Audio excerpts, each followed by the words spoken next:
Welcome, everybody. My name is Colton from Zimtu Capital, and today I have President of Commerce Resources, Chris Grove, with us. Chris, thanks for joining.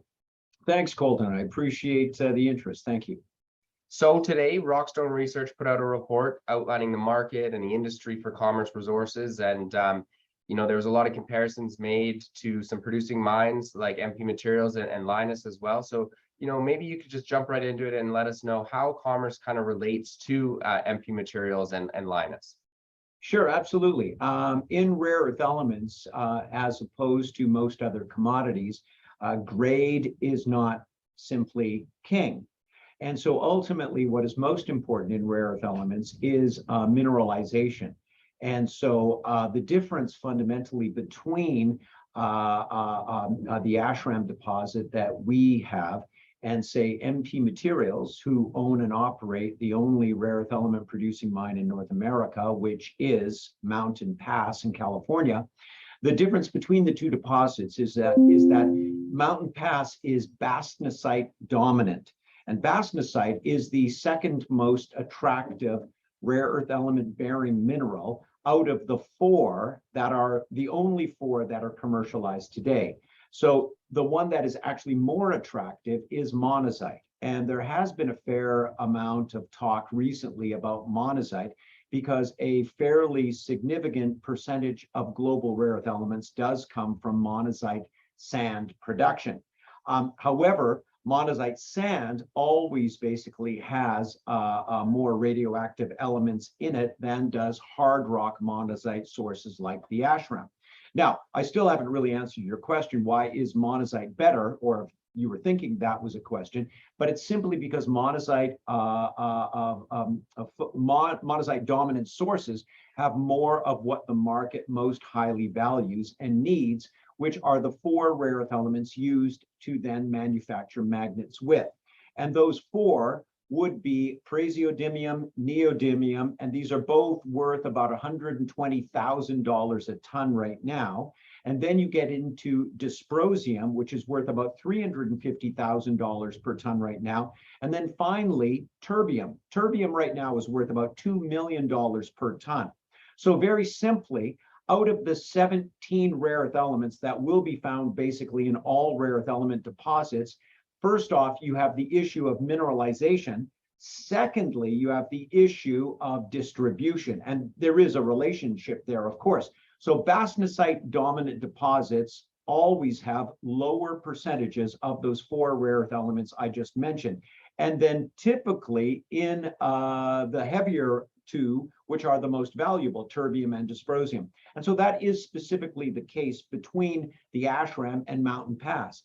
Mountain Pass has about 16% of those four rare earth elements, whereas the Ashram has just a hair under 25%. And that percentage difference makes our material more valuable. The other side of it is to say that once you do have the right minerals and the right distribution, then tonnage does play a factor. And that's one of the other exciting things for us in that the Ashram is huge. Oh. So you mentioned some prices there of those and some wild prices as well. And those are quite a bit different than the last economic reports that the last prices that Commerce used in their economics reports. Can you tell us a little bit more about that? Sure. So one of the things that I think most people know on a very personal basis, let's say, is the world is continuing its transition away from fossil fuels over to a cleaner, greener, renewable energy world. And rare earth elements are essential for the magnets that are in basically every electric motor. So over the last 10 years, global demand for rare earth elements has more than doubled. That is, the market has gone from about 120,000 tons of demand per annum to over 240,000 tons per annum. The other side of it is that there's only one new commercially significant producer of rare earth elements in the last 20 years. MP Materials, Mountain Pass, is a reboot of the mine that was originally shut down in 2002. Then it restarted in 2011, went bankrupt under different management in 2015, and then was bought by the current management and brought back into operation in 2017. But it's a historical commercial producing mine. I mean, Mountain Pass has been in operation since the 1960s.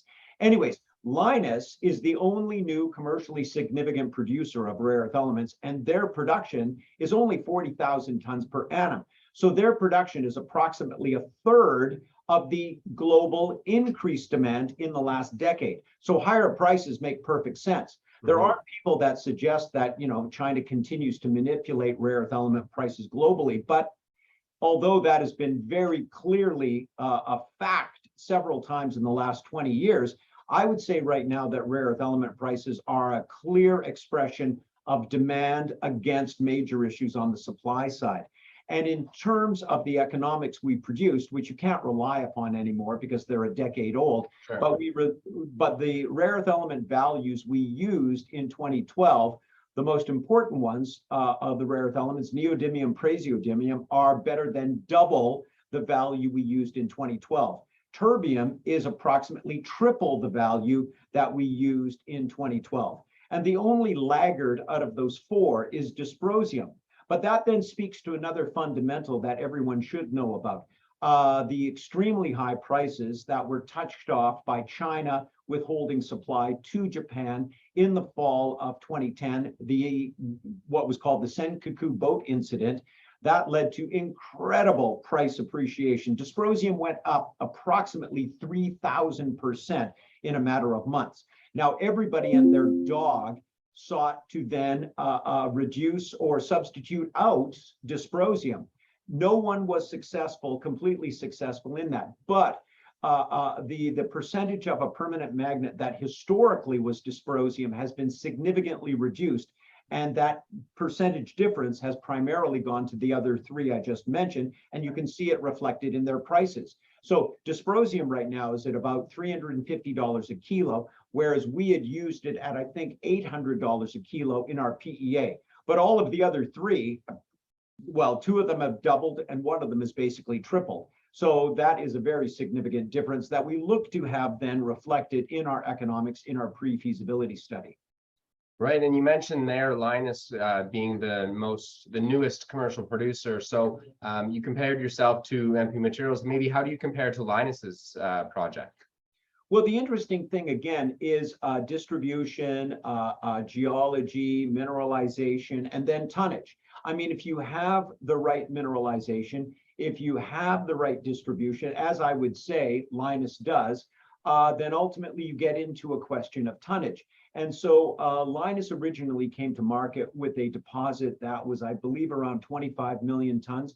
And I think the Rockstone report actually goes into better detail than I'm able to give you right here. But the bottom line is that Commerce came to market with our PEA in 2012 with a resource that collectively it indicated, inferred was 219 million tons. The indicated was 29 million tons.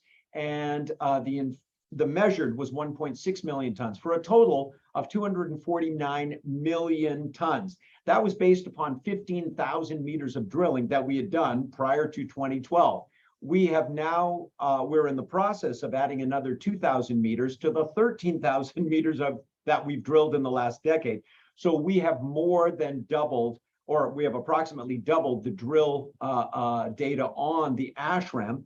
And in the news we last released a week ago, we did some step out holes, 2 to the southeast, and we extended the ashram deposit to another 100 meters. So we'll be very interested to see what the size of the resource actually is when the geologists calculate that, and that will be released in our pre-feasibility study. But when you have all of the other right factors, then yes, size becomes a hugely important thing. Another project that is in advance of us in getting into production is a project in Australia, but they have a total resource of only 21 million tons. By the current production scenario that Commerce is envisioning, we would completely mine out their whole deposit in 10 years. Whereas for us, the current production scenario for the first 25 years with the PEA resource, that only is 15% of the original resource. Wow. So size does matter when you get into, when you have all of the other right fundamentals. And you touched on it there, and so I'll bring it up again. You had some news out last week regarding those 2 drill holes. Maybe you could just summarize that, and how's that program going at the ashram? It's going great, and the step out holes were something that we had not done as much of in the last decade. We had been primarily focusing on infill drilling to take that 219 million tons in the inferred resource up into the indicated and the measured categories in preparation for the pre-feasibility study and the bankable feasibility study. So the 2 step out holes, stepping out 100 meters to the southeast, are very, very interesting. And in the best case scenario, the ashram is a carbonatite. Carbonatites produce more than 80% of the world's rare earth elements, always have and potentially always will. And secondly, carbonatites don't always come up as uniformly as they do in the case of the ashram. Depending upon the local topography, the liquid lava that is a carbonatite, when it comes up, it can end up being fractured or faulted, and especially if there's mountainous activity, which there is none of that in Nunavik. Basically, it's the Canadian Shield, it's flat as a pancake, and the ashram is just this enormous plug.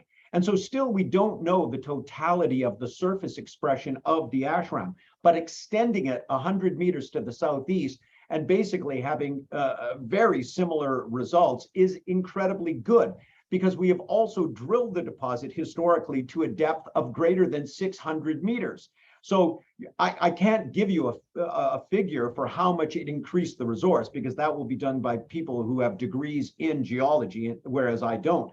But at any rate, the step out holes being 100 meters to the southeast is potentially a huge increase in the tonnage for the deposit. Yeah, absolutely. All right. Well, thanks, Chris, for coming on. Is there anything you wanted to leave the viewers with? Maybe any updates that they can expect, or what's to come for the next end of the year? Absolutely. Well, I would also fairly say, in as much as I can say, that Commerce Resources and the Ashram project has never had the volume of industry interest that it has now. I mean, we have had industry interest for years because of the fundamentals of the ashram that the rare earth element industry understands. But we have recently received an increase of this industry interest. And all I can say is that it appears that these potential majors are very motivated to potentially secure a partnership of some kind with Commerce Resources. And we're very excited about that. We had one major in our office this past week for 3 hours, and we're taking 2 representatives from that company to site next week. They're just one of 6 majors that we would certainly be interested in signing a project level investment partnership with, either based upon a percentage sale of future offtake or a percentage sale of the asset itself. So we're very excited, and this is an extremely dynamic time for us as we look to complete the pre-feasibility study. And arguably, this is the most opportune time for an industry partner or several industry partners to align themselves with us as we detail exactly how much and of what material we will produce once we're in production. And in terms of that, the material that we have just produced and delivered to one of these majors is an extremely valuable rare earth element concentrate, which is completely radioactive element free, so that we can sell it and ship it to any processor on planet Earth. We can send it to a processor in the European Union. We can send it to the United States. It doesn't matter. We can send it to Solvay in France. And it is these 6 companies that are looking at us right now that we're most interested in potentially, inking a deal with in the next month or 2. Yeah, I think the no radioactivity is a big point that people always seem to come back on and about rare earth elements. So that's a great point about adding that safety. Okay, well, Chris, thanks for coming on. I know everybody in the Zimtu office is excited, and we're going to keep everybody updated as things move along with Commerce. So we'll talk to you soon. Thank you very much. And we always appreciate the support of Zimtu Capital, which is our biggest shareholder. And so thank you again, Colton. Appreciate it. Thanks, everybody. See you soon.